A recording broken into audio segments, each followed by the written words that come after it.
Compatriotas, el tema que hoy nos convoca es la vuelta de obligado, un mandato de sangre, en homenaje a que el 20 de noviembre se celebra en nuestro país el Día de la Soberanía Nacional. Esa jornada fue establecida en la Argentina por el gobierno del general Juan Domingo Perón en conmemoración de la gesta realizada por las fuerzas federales el 20 de noviembre de 1845 en el combate de la Vuelta de Obligado, también denominado el combate del Paraná. Una batalla que se libró contra la flota coaligada de las dos potencias más grandes de entonces, que eran Inglaterra y Francia. Comencemos entonces por definir algunas cosas con claridad. La soberanía nacional es el gobierno, el señorío que una nación ejerce sobre sí misma. Por tanto, sin soberanía no hay nación independiente, sino una mera colonia en la cual el gobierno, el señorío, es impuesto por otra nación o poder extranjero. Esta ha sido la lucha histórica que se ha librado y se sigue librando en la Argentina entre las fuerzas al servicio de la patria y las fuerzas internas y externas al servicio del vasallaje. Como bien señalaba ese gran maestro que fue el doctor José María Rosa, durante el siglo XIX, a unitarios y federales no los separaba una polémica teórica por centralismo o descentralismo, sino una división profunda entre dos concepciones antagónicas de la realidad nacional. Los unitarios admiraban e imitaban a Europa y servían a sus propósitos de dominación. Para ellos, los federales eran los bárbaros, como los llamaría Sarmiento, pues descreían de las intenciones de los europeos y defendían obstinadamente a la Argentina. La patria ficticia, la patria inexistente de los unitarios, no se enraizaba con la tierra, ni con la historia, ni con los hombres, sino que se fundaba en conceptos cosmopolitas de libertad, humanidad, constitución y civilización. En verdad, ellos querían una libertad para pocos, y su concepto de humanidad no se extendía a los enemigos.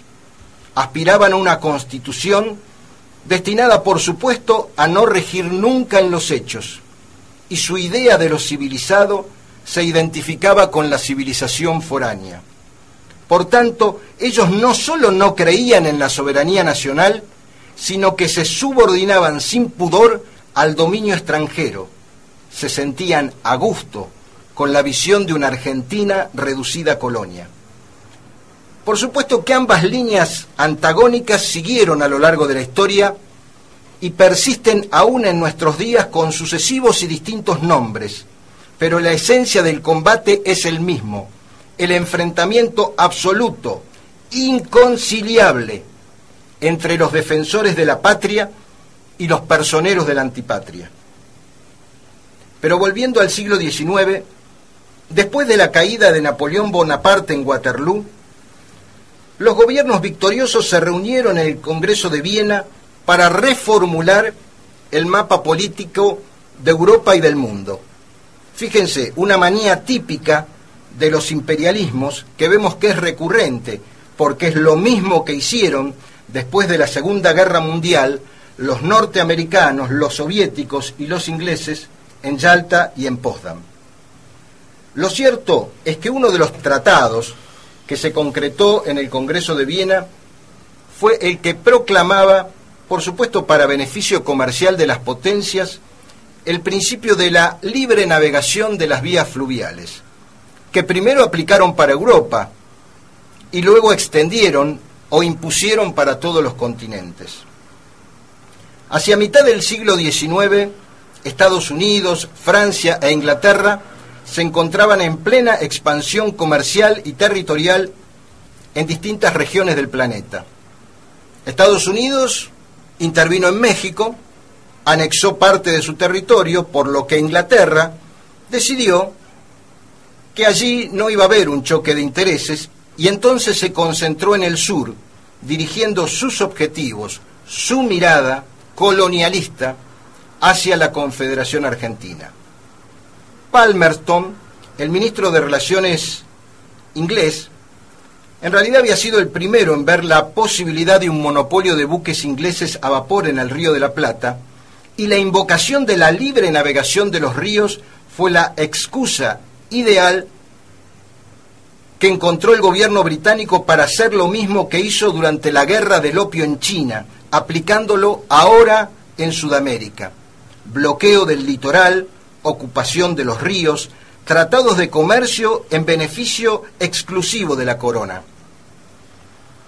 En alianza con Francia, trató de aprovechar el momento propicio que ofrecía la conflictiva situación reinante en el Río de la Plata y puso en marcha el plan de intervención militar.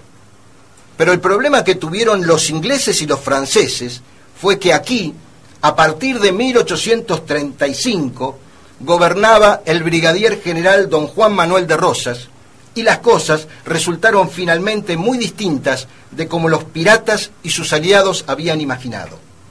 Para disgusto de los colonialistas y los cipayos locales, Rosas estaba consolidando la unión y organización del país.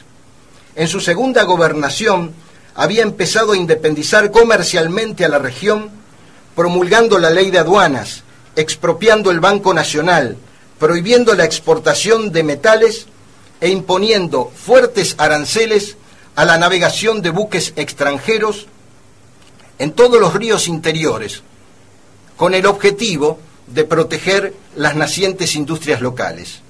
Y por si algo faltara, en 1840 Rosas ya había logrado vencer el bloqueo de los franceses en ocasión de la primera intervención armada que estos iniciaron 2 años antes, en 1838. Pero hacia 1842, la política de entendimiento entre Inglaterra y Francia hizo renacer en los imperialistas la posibilidad de una nueva intervención, y pensaron que esta vez, combinadas las fuerzas militares de ambas naciones, la victoria iba a ser inexorable. Necesitaban, por supuesto, un motivo contundente, un motivo militar, y el mismo se presentó con la defensa que hizo la Confederación Argentina del gobierno de Oribe en Uruguay. Todo entonces empezó a acelerarse cuando en febrero de 1843 las fuerzas de Rosas iniciaron el sitio de Montevideo, capital que era defendida por legiones extranjeras y por el almirante inglés Parvis. El 13 de enero de 1845, en una reunión celebrada en París en el Ministerio de Relaciones Exteriores, se decide la intervención armada anglo-francesa, intervención en la que se descarta la colaboración que ofrecían los brasileños, que también querían participar del botín.